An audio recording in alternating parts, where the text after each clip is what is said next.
ꯃꯛꯇꯗ ꯃꯤꯌꯥꯝꯕꯨ ꯇꯔꯥꯝꯅ ꯑꯣꯛꯆꯔꯤ ꯅꯣꯔꯤ ꯁꯨꯟꯗꯣꯅ ꯁꯟꯗꯣꯛꯆꯔꯤꯕ ꯅ꯭ꯌꯨꯁ ꯑꯦꯅꯥꯂꯥꯏꯁꯤꯁꯀꯤ ꯄ꯭ꯔꯣꯒ꯭ꯔꯥꯝꯕꯨ ꯃꯤꯠꯌꯦꯡ ꯇꯥꯕꯤꯔꯕꯁꯤꯡꯕꯨ ꯀꯨꯃꯥꯔ ꯅꯣꯡꯊꯣꯝꯕꯝꯅ ꯇꯔꯥꯝꯅ ꯑꯣꯛꯆꯔꯤ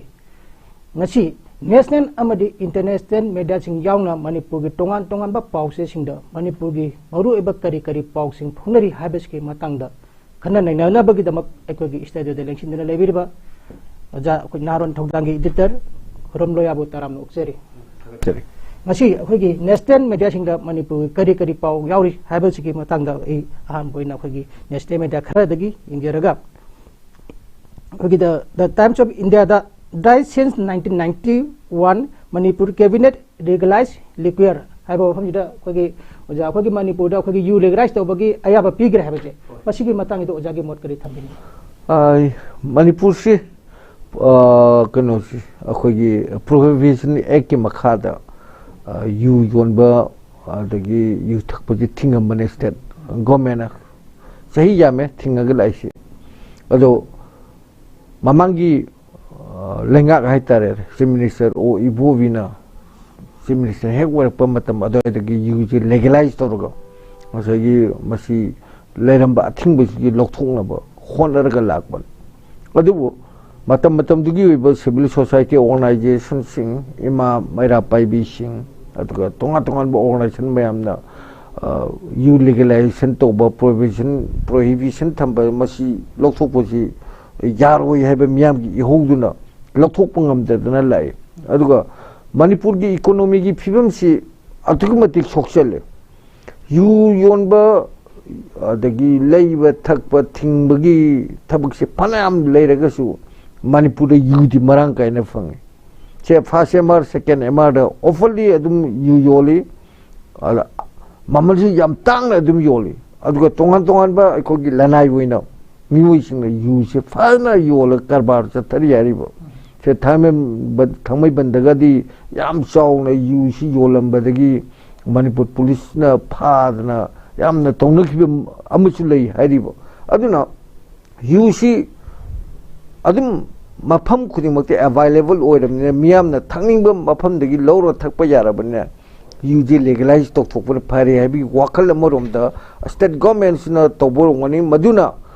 ꯁ꯭ꯇꯦꯠꯀꯤ ꯏꯀꯣꯅꯣꯃꯤꯗꯁꯨ ꯍꯦꯟꯅ ꯀꯥꯟꯅꯍꯟꯕ ꯁ꯭ꯇꯦꯠꯀꯤ ꯏꯀꯣꯅꯣꯃꯤꯁꯦ ꯍꯧꯖꯤꯛ ꯑꯗꯨꯛꯀꯤ ꯃꯇꯤꯛ ꯁꯣꯛꯆꯜꯂꯦ ꯑꯩꯈꯣꯏꯒꯤ COVID-19ꯒꯤ ꯐꯦꯔꯠꯇꯒꯤ ꯍꯧꯔꯒ ꯍꯧꯖꯤꯛ ꯃꯥꯔꯆ 3ꯗꯒꯤ ꯊꯥꯔ ꯃꯥꯔꯆꯇꯒꯤ ꯂꯥꯛꯏꯕ ꯊꯥ 9 ꯆꯪꯁꯤꯜꯂꯛꯑꯕ ꯉꯁꯤꯒꯤ ꯏꯁꯨꯁꯤꯅ ꯃꯔꯝ ꯑꯣꯏꯔꯀꯥꯟꯗ ꯃꯅꯤꯄꯨꯔꯒꯤ ꯏꯀꯣꯅꯣꯃꯤꯒꯤ ꯐꯤꯕꯝꯁꯦ ꯑꯗꯨꯛꯀꯤ ꯃꯇꯤꯛ ꯁꯣꯛꯆꯟꯈ꯭ꯔꯦ ꯑꯁꯤꯒꯨꯝꯕ ꯁꯣꯛꯆꯟꯕ ꯃꯌꯥꯝꯁꯤ ꯐꯅꯅꯕ ꯍꯣꯠꯅꯕꯗ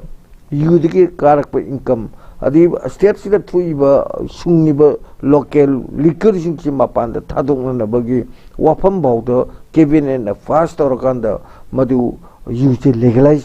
ꯇꯧꯔꯀꯥꯟꯗ ꯉꯔꯥꯡꯁꯦ ꯃꯅꯤꯄꯨꯔ ꯒꯦꯖꯦꯠꯇ ꯐꯣꯡꯀꯥꯟꯗ ꯁꯦ ꯒ꯭ꯔꯦꯇꯔ ꯏꯝꯐꯥꯜ ꯗꯤꯁꯇ꯭ꯔꯤꯛ ꯍꯦꯗ ꯀ꯭ꯋꯥꯔꯇꯔꯁꯤꯡ ꯂꯝ ꯀꯣꯏꯕꯁꯤꯡꯅ ꯂꯥꯛꯀꯗꯕ ꯃꯐꯝꯁꯤꯡꯗ ꯌꯨ ꯌꯣꯟꯕ ꯌꯥꯍꯟꯗꯅ ꯍꯦꯟꯅ ꯏꯟꯀꯝ ꯖꯦꯅꯦꯔꯦꯠ ꯇꯧꯅꯅꯕꯒꯤ ꯊꯧꯔꯥꯡ ꯑꯃ ꯇꯧꯕ ꯑꯣꯏꯅ ꯉꯔꯥꯡꯁꯤ ꯃꯅꯤꯄꯨꯔ ꯒꯦꯖꯦꯠ ꯐꯣꯡꯈ꯭ꯔꯦꯕ ꯑꯗꯨ ꯃꯥꯒꯤ ꯂꯤꯒꯦꯂꯥꯏꯖ ꯇꯧꯕ ꯇꯧꯗꯕ ꯂꯥꯟꯕ ꯆꯨꯝꯕꯒꯤ ꯋꯥꯐꯝꯗ ꯇꯣꯉꯥꯟꯅ ꯑꯃ ꯊꯝꯈ꯭ꯔꯀꯥꯟꯗ ꯁ꯭ꯇꯦꯠ ꯒꯣꯔꯃꯦꯟꯅ ꯍꯧꯖꯤꯛ ꯂꯧꯈꯠꯂꯛꯏꯕ ꯈꯣꯡꯊꯥꯡꯁꯦ ꯁ꯭ꯇꯦꯠꯁꯤꯗ ꯏꯀꯣꯅꯣꯃꯤꯒꯤ ꯐꯤꯕꯝ ꯀꯥ ꯍꯦꯟꯅ ꯁꯣꯛꯆꯜꯂꯛꯏꯁꯤ ꯈꯔꯗ ꯑꯣꯏꯔꯁꯨ ꯐꯅꯅꯕꯒꯤꯗꯃꯛꯇ ꯃꯗꯨ ꯄꯥꯏꯈꯠꯂꯛꯄꯅꯤ ꯍꯥꯏꯅ ꯂꯧꯏ ꯁꯝꯅ ꯍꯥꯏꯔꯕꯗ ꯃꯅꯤꯄꯨꯔꯒꯤꯗꯤ ꯃꯥꯒꯤ ꯔꯤꯁꯣꯔꯁ ꯂꯩꯖꯗꯦ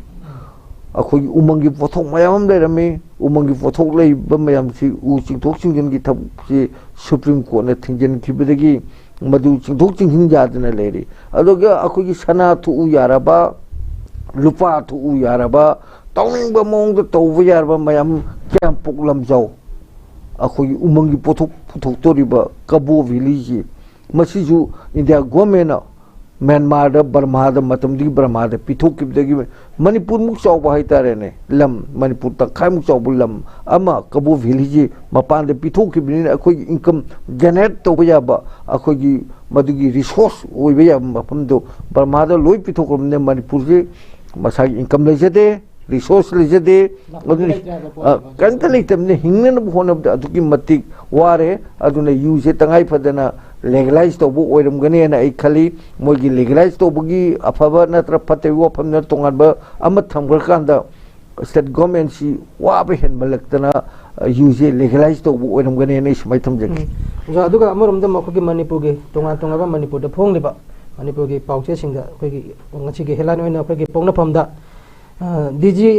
DG na amadi AR na thaba aronba message social media singda viral oida haba wafam yauri machi mato karamna akhagi mokhoina thaba message viral oragi bano machi ge matang ojara mot tari DG ge through the haitare na IG law and order additional DGP na Assam Rifles ki IG do yam confidential oina thaba message mane message do ujte viral orakpani na loi khangna reko message the pallibo warol di hawkiba me uhum dagi matagi thodok thokpa horakkiba Churachampur amadi Bishnupur district ani gi lona ba jaga asida madugi thodok sing du thijana na gi namta CBI gi team mam lakane hari ba CBI gi team se masi share pepi kangbuna ngak sen gani aduga madugi namuta proper investigation ama tawgani haibagi message ni maji information piba ado manipur gi DGP DSP atop DSP loina concern mayam se loi pi ado yamna confidential oiba state government gi ado police department gi kamai tawna madu leak oida ino haibu wafam sine ado oiba taragadi masi leak oise kadom dagi lake da KHOIROM thangba site tagi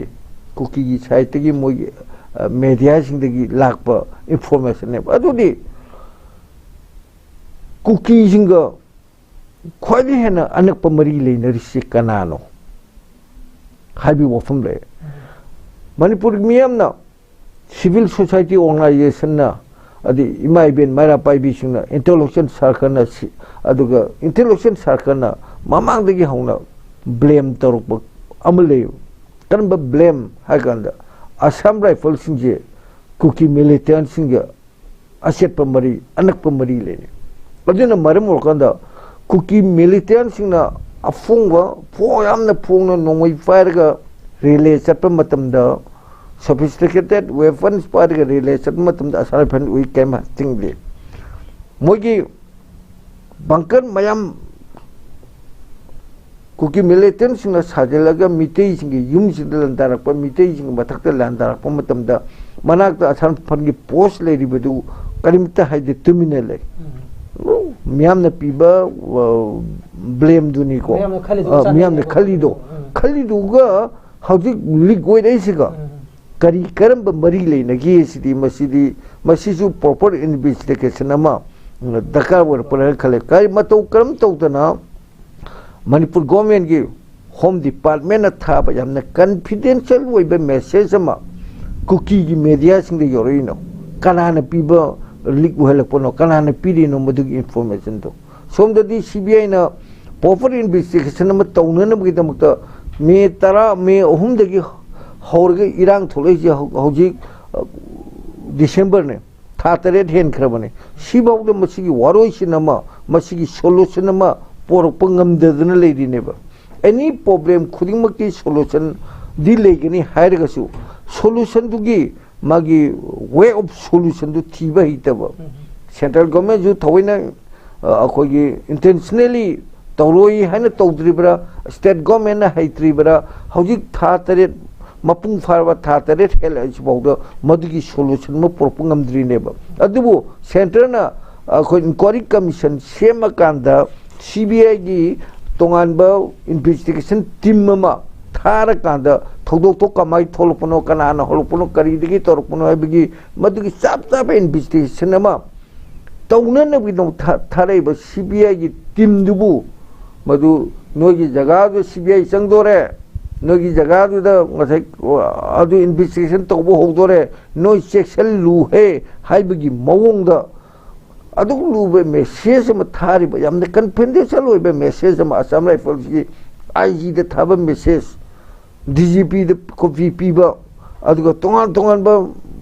CO sing SP sing de piba message do matau karamna Churachampur da leiba tribal community kuki community gi akoi media housing da leak oirak pan wase masidi yam thuna thijen ba mathau tae na ismai thamjage देखो जा इन अमरुगी okay नाहारोन थौदांगे halide ओरिबा मखुत चलबा मीबो हातोपा हाबसी पांगदबा Meena तौगदबनी थबकनी हाइना okay हानगी Manipur की chief minister Ibrahim अदुगा बजिना selfie की leader ओरिबा बोबिना होंदरोली Matang से लासेने video जा अखोगी मखुत चलबा मीबा मखोने ता हातो खतोपा हाबजे अखोगी अखोई मियाम जो मियानिंगदे मोगी तबम तोपा दगी मयांग लखबम तोपा अखोगी पुलिस ता छिनाबरे खंदे तो तोबा अखोगी कनोदे तोगदब पोचे मछि तोगदबे मखोने ता हातोपना अखोगी लौथरोमबा हाबजे मछिगी मतंगदा ओजाना करी ओजागी मोता करी मछि थंबिनी खुद चलबा मीसी हातपसिदी यूनाइटेड नेशंस ना मागी मैम जाती है कन्वेंशन मैम जाती है मणिपुर की लालू लूप है तारे अखोगी RPF पेलेना अच्छी सोक् 1997 क्या 96 काउग्रे मधु जेनेवा कन्वेंशन की आर्टिकल नंबर 3 अखोई मधु ngak चटकेने बो सुमने इंडिया गवर्नमेंट टेररिस्ट ऑर्गेनाइजेशन ने ना लौथोंग नब थोरंग तोरिबा इंसर्जेंट ग्रुप ने ना लौथुइबा अदुगुम लालहु लूप अदुना फावदा जेनेवा कन्वेंशन की आर्टिकल नंबर 3 जी अखोई मधु ngak ना चटकेने लौथु इने अदुना हंदक सीरीबा मियोई 13 दु खुलाइसु पाइदबा इचम चमना चटपा अच्छी ट्रेनिंग की दमुत चटपा कांबुनी है फारिदु कनाना फाबना कुकी न फाबरा असम राइफल्स न फाबरा नत्र पेरा कमांडो सिंह न फाबरा है क्वेश्चन जिने सिदैसिदा तोंगान तोंगान बा सोर्स मयाम फुंगदोंग रेदी मधु पेरा कमांडो सिंह न फार कांदा कुकी जिंदो सिने बने अदुगा अमना पेरा कमांडो नत्र सिक्योरिटी फोर्स न फार मतुंदा हातो ओटपा याबो ओलगा हातो मतुंदा मधु कुकी सिंह न हाप मानना सिन बथौसिन हारिने ngarang former chief minister oi bovina hai bo wafam du hairok ta pangthokpa akhoi mamagi hana minister remba former minister onaba mayam na hairok ibotombi moirang them ibotombi haiba laiwol khaba ahandugi magi bapuk namit komon pangthokpa matamda state chief minister oiramba tam umlok chief minister oiramba miu mana madu phongdorpo wafam ase masi Indian security force central force any organization makut chalaba mibu hatwa se masi malim sida hingbada adki matik sadaba mitambal mikiti adugumani mari lainaragadi khulai ge onjana kamnarga lan phamdo oragadi aman amabu hatki matamda madu blame tongnaroi अदु मखुत चलबे मीबु हाट पसिदी महाभारत से यादे अदे Islamic ते से यादे Christian lining चपदे से यादे मालिम गेलेरिबा याम इकाई खुमनेरिबा धर्म मयामदर याद पोतो तोंगान बा लाइनिंग ला सोनचलिबा क्रिस्चियन वगैरह हिंदू वगैरह इस्लाम वगैरह मस्जिद चलिबा कांगबुसिना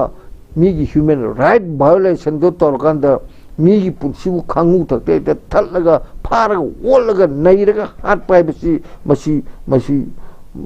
यादी है बनी chief minister farmer chief minister ओइ बोबिना हाइरिसी अदुना मसी असिगुम थबम तोरगा स्टेट लेंगाक सु तुमिनारि बम थोकते सेंट्रल गवर्नमेंट द होम मिनिस्ट्री द फजन थारकांदा हौजि समना हारबदा असगी क्वेश्चन सिग मरी लेनेद्रगजु स्टेट गवर्नमेंट द सेंट्रल फोर्स इन तौरिबा थबक स्पेशली असम राइफल्स तौरी थबक से होम मिनिस्ट्री रिपोर्ट पीफम थोए असम राइफल्स की मथक लाप कंप्लेन अरुबीनेब हजिक पेपर मक्तद इजखीबने कुकी लालहौबसिंगना मोरेद कोठाद स्टेट फोर्स लांदानबगीदमत सेम साब हौख्रे मधु अखोई रिलायबल सोर्स ने याम चाव याम अखोई खंजब level बौद तौरिबने अदुगो ngasagi social media da thadokpa matamda lalhobal lei haina khannariba mafamdu da state forcing commando sing sangaga mafamdu changjanna ba tong matamda madu asare falsin tingi aduga mafamdu gi ima ibel sing na tingi changba yaroi adu commando sing du ima ibel sing khulai paide ba ima ibel sing chamjaraba mayamdu da otpa neiba imphal manungda ima ibel sing khitang tobada bomb kapchandana tear gas ꯀꯥꯞꯁꯟꯗꯅ ꯃꯣꯛ bomb ꯀꯥꯞꯁꯟꯗꯅ ꯐꯨꯖꯟꯗꯅ ꯑꯁꯣꯛꯄ ꯅꯪꯍꯟꯈꯤꯕꯗꯨ ꯃꯣꯔꯦꯗ ꯂꯩꯔꯤꯕ duty ꯇꯥꯔꯤꯕ ꯀꯃꯥꯟꯗꯣꯁꯤꯡꯗꯨꯅꯗꯤ ꯏꯃꯥ ꯏꯕꯦꯟꯁꯤꯡꯗ ꯁꯣꯛꯀꯅꯦꯅ ꯇꯧꯔꯒ ꯃꯣꯏ ꯃꯊꯛꯇ ꯑꯦꯛꯁꯟ ꯂꯧꯗꯅ ꯍꯟꯗꯣꯔꯛꯏ ꯍꯥꯏꯔꯤꯕ ꯑꯗꯨꯅ ꯁꯤꯒꯨꯝꯕ ꯃꯌꯥꯝꯁꯦ ꯀꯔꯤꯒꯤꯅꯣ ꯇꯧꯔꯤꯕꯁꯦ ꯁꯦꯟꯇ꯭ꯔꯦꯜ ꯐꯣꯔꯁꯁꯤꯡꯒꯤ ꯃꯇꯦꯡꯁꯨ ꯐꯪꯗ꯭ꯔꯦ ꯍꯥꯏꯔꯦ ꯄꯤꯗ꯭ꯔꯦ ꯍꯥꯏꯔꯦ ꯀꯃꯥꯟꯗꯣꯁꯤꯡꯅ ꯆꯠꯄ ꯃꯇꯝꯗ ꯀꯗꯥꯏꯗ ꯆꯠꯂꯤꯅꯣ ꯀꯗꯣꯝꯗ ꯆꯠꯂꯤꯅꯣ ꯅꯣꯏꯅ ꯆꯠꯄ ꯃꯇꯝꯗ ꯑꯩꯈꯣꯏꯗ ꯏꯟꯐꯣꯔꯃꯦꯁꯟ ꯄꯤꯔꯝꯒꯗꯕꯅꯤ ꯀꯃꯥꯟꯗꯣ ꯅꯣꯏ ꯆꯠꯄ ꯃꯇꯝꯗ ꯒꯥꯔꯤ 5ꯗꯒꯤ ꯍꯦꯟꯅ ꯆꯠꯄ ꯌꯥꯔꯣꯏ ꯍꯥꯏꯕꯒꯤ ꯑꯊꯤꯡꯕꯁꯨ ꯑꯁꯥꯝ ꯔꯥꯏꯐꯜꯁꯤꯅ ꯄꯤ ꯍꯥꯏꯔꯦꯕ ꯑꯗꯨꯗꯤ ꯑꯁꯥꯝ ꯔꯥꯏꯐꯜꯁꯀꯤ ꯃꯣꯏꯒꯤ ꯃꯣꯇꯤꯚ ꯃꯣꯏꯒꯤ ꯕꯤꯍꯦꯕ मोइने खली वखन से करीनो मणिपुर गवर्नमेंट से असम राइफल्स की मखाद लेरब्रा स्टेट सिगी लॉ एंड ऑर्डर नाक पद मतिंग पांगदबा स्टेट फोर्स की मतिंग पांगदबा स्टेट गवर्नमेंट की मतिंग पांगदबा पांगनब लाइबा मोइना स्टेट गवर्नमेंट मथक स्टेट फोर्स की मथक रूल तोरगदी ऑर्डर तोरगदी लेबाक सिदा लेंगाक लेतबा सब मानरे अदुना लेदिबा लेंगाक सिना मुन खलकांदा फॉर्मर चीफ मिनिस्टर ओइबोबी नंगरांग हाइकिबा मखुत चलेबा मीबु हाटवासे मसि क्वाली फत्तबा ने हाइकिबा अदुमा अदुगा हौजिक मोरेदा लेरिबा लॉ एंड ऑर्डर की सिचुएशन कुकी लालोबसिंग जी समागी मथक तौजी थोमजिलखरे रे मसि करी तोगदगे मणिपुर कन्नेनब किदमक्त मणिपुर लेंगाक लेरिबने मणिपुर कन्नेनब किदमक्त स्टेट फोर्स लेरिबने मणिपुर कन्नेनब किदमक्त सेंट्रल फोर्स डिप्लॉय तोरगा लेरिबने सेंट्रल फोर्स ने मणिपुर कन्नेनब होनेबद मतेंग पांगद्रगदी मदु अरुबु तांक अमद लाकनेना इ सुमाइना थमजगी जादबो अखोगी मणिपुर दी नोंग मकांगदना अखोई मिसि मिना इरांग मयाम थोकलरे दबो मणिपुर की मपान वांग मथे हाइतारे अतो तो बलाइबासिंगदा करी करी थोगली हाबेसगी मतंगदा अखोगी मिजोराम के सीएम इलेक्ट लाल दु हुमाना अखोगी यूनियन मिनिस्टर सिंगा उनदुना रिफ्यूजिंग की इशू खनगदौरी ना अखोगी वाफम अमा अखोगी ngasi नेशनल न्यूज की अखोगी इम्फाल इचल एक्सप्रेस ता अखोगी यावरी मतंगदा मसिगी करम मोंग द खनगदौरी मरि हाबजिगी मतंगदा ओजागी मोर खितम थमियु मसी कनो करम मोंग द खनगदबनो हाबदुमदी अखोजी एते हाजिन बंगमोइको अदुबु अखोइन ओइबु याबो खनबु याबदी मिजोराम से म्यांमार रोम चेंजलप मणिपुर चेंजनब रिफ्यूजी मैम योमग लेरे चुम्मे मणिपुर लेरब अखोगी इलीगल इमिग्रेंट्स मणिपुर इरांग तौरपदगी मिजोराम चेंजनगी चुम्मे हाँ मणिपुर लेरब सेटल तौरदने लेरब अखोगी म्यांमार की इलीगल इमिग्रेंट्स इवन से मोगी पीडीएफ फाउ यावरमी मेन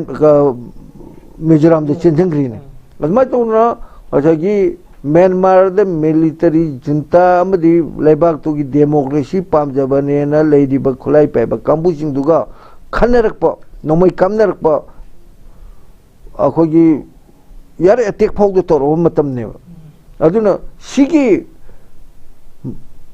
फिवम सिदा म्यांमार द लेदिबा कांबुसिंग द लेबंगमदना मिजोराम द चेंजले मिजोराम द रिफ्यूजी ओइने लेरे रिफ्यूजी ओइने लेदिबा कांबुसिंग मोगी मतेंग पांगबिना बचाबद थकबद रिलीफ की रिफ्यूजी की स्टेटस सो कमाय तोंग पीजीगे न खनबदी ओन बयाय अदु अनोब लेंगा कसिगी ख्वाइली फजदबल लॉन्चट हाइगदरा हाना जोराम थंगाना तोरमब लॉन्चट अदुदगी हेन फजदबल लॉन्चट मजु चलके तोब मानबा खरे लेरे मणिपुर की इशू से मोइना खुथिंग जलकांदा ग्रेटर मिजोराम की अदु तौननबगी वाफम छु फोंदोप होरकले हरिबा अदुना सिगुंबा लॉन्चट सिदा अखोई मणिपुर मियाम मणिपुर लेंगांगना टर्मिनल लई मणिपुर लेंगांगना मिजोराम की चीफ मिनिस्टर अदु तौनोना हारगा सेंट्रल गवर्नमेंट दा प्राइम मिनिस्टर दा होम मिनिस्टर दा हारगा स्टेट की प्रॉब्लम सिदा मिजोराम गवर्नमेंट सिगुंबा खुथिंग जलफुजी यारोय हाइदना तोरगा अखोजु मणिपुर की जो ग्रेटर मणिपुर डिमांड तौरदी मिजोराम से ग्रेटर मणिपुर की डिमांड तौरने तौरदी अदु याब पोलो मिजोराम मसा की हिस्ट्री लीजब नते असम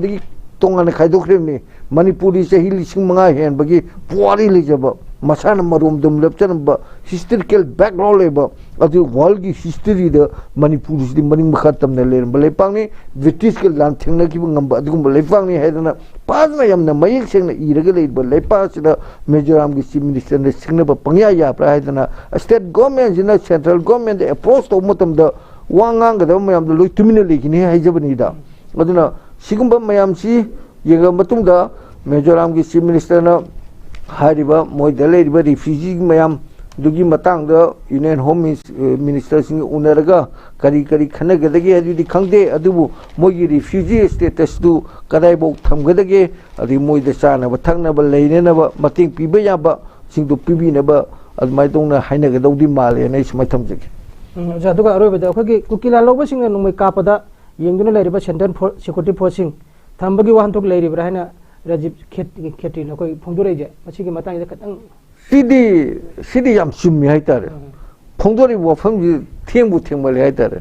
था तरेत सीदा मणिपुर की मियाम ना इवन मणिपुर की चीफ मिनिस्टर ना अच्छा की लाउर का लाखरबा फोने अथोंगी कुंभी मखारोम दा खुदंगा इबा खुमजा सिंह ने लेदिबा बंकर दा संगसल लाकांदा कुकी लालवो सिंह अखोगी खुलंगाप खुंजा हम हाथ की बदगीदमक चीफ मिनिस्टर एन बीरेन जी मथोय नुंगाय मंददना कुकी लालवो सिंगी थोंजे ओथोंना फटकिदरेगन हरगा स्पोर्ट चलगा येंग चलुरी ने ओ कुकी लालवो सिंगी मोय मरम चतसिदि सी ओइरे जे खंगा मतुंगदा कुकी सिंगी मरम चतसे सीनी हजी कुकी सिंगना तौरिसे मणिपुर गवर्नमेंट के तौनबनि मियाम के नते गाना लाउथोकन गवर्नमेंट के लोकफम थोप एक्शन तो लोंग नबगिदमक गवर्नमेंट पाइखलिप war on drug reserve forest area forest protected area poppy plantation सिगुंबगी state government war on drug लाउथोक सिगुंब मियाम तरप सिदा कुकी सिंगजिना यानिंग देदना स्टेट गवर्नमेंट की मथक लमन खुमनब होनप मियाम तो ओंजिन बनी अदुना कुकी जिंग तौरीब थबक सिंगे लेमना थारोय स्टेट गवर्नमेंट अमल लेबगी तौहम थोबजिंदो फाजना तौनेना चीफ मिनिस्टर एन बीरेन ममांग दा हाइख्रबने अदुना हजि अखोय सेंटर दा लेब ऑल एनी पॉलिटिकल पार्टी सिंग एनी पॉलिटिकल लीडर सिंग खितंग मेकअप थोप थेंगबले Manipur is a part of India Manipur से इंडिया की पार्ट अमने मणिपुर वाबा है से इंडिया वादुने मणिपुर काय बाइजे इंडिया काजिन मणिपुर गुम मफम अमदो कुकी खुलाई पाइब टेररिस्ट मयाम अमने उनजलगा पृथ्वी की मालेम की ख्वाइदगी अफा अफाब खुलाई कुकी लालहुसिंग फायर का मिटे जिंग बथकते लादारप मतमदा इंडिया की होम मिनिस्ट्री की मखादा लेबा पैरामिलिटरी फोर्स डिफेंस मिनिस्टर की मखादा लेरिबा